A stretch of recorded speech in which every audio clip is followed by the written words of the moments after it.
That's kind of where it becomes a little bit dangerous, but in a sort of roller coaster kind of way, dangerous rather than a, drinking a bottle of bleach.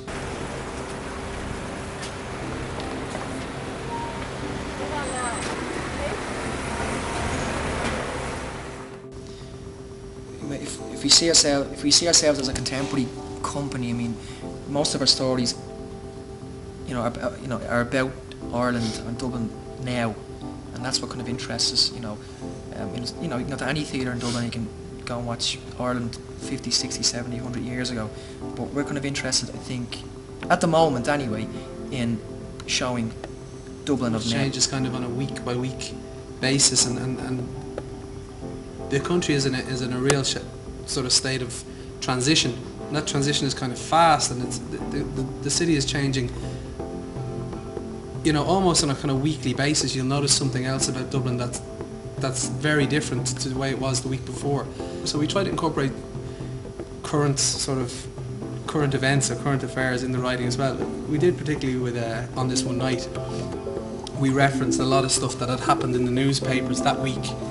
Each audience member that comes to the show, I mean, the show is never the same each night, but because ours hasn't got the safety net of a theatre where you sit down and you know the rules, turn off your phone, shut up and be quiet and watch the play. Where ours is out in the street where you gotta look up and down and make sure you don't get knocked down by a tram.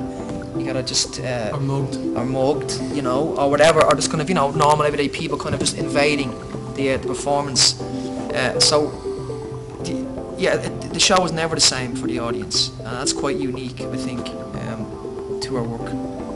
It's dangerous to kind of to a point where you have to the audience needs to be, particularly for the outdoor bits, need to be very aware. They need to be very switched on, which has the effect of actually really impact. The pieces that impacts on them a lot more because they're so alert.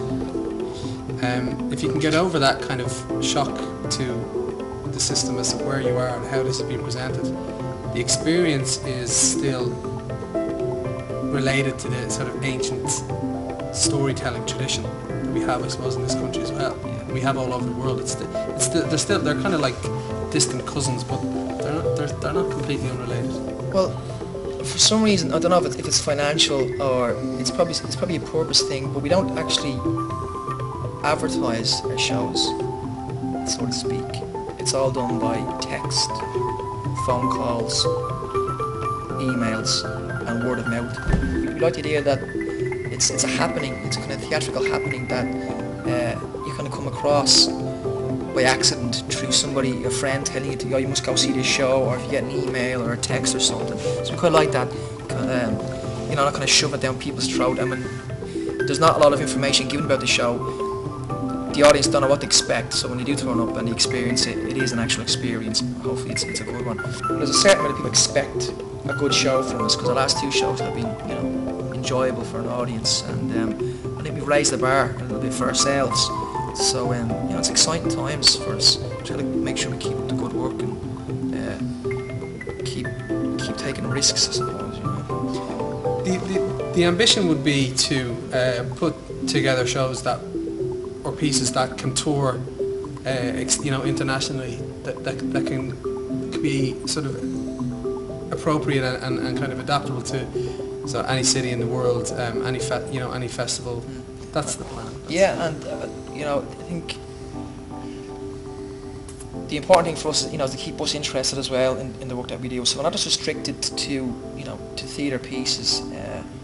The last show we did, Track, that was all outdoor. It was all over MP3 players and headphones, which is, very far removed from theatre. The next show is going to be taking place the first week of the Fringe Festival, which is the 6th of September to the 11th of September, which is the first week of the Fringe. It's called On This One Night, and it will be a reworked version of the show we did in January. I suppose what the audience can expect from the show is a performance wrapped in a house party kind of atmosphere. So it's probably the most informal thing you will see in the Fringe Festival in terms of performance, and we definitely think that'll be one of the highlights of the Fringe. So hope to see you there.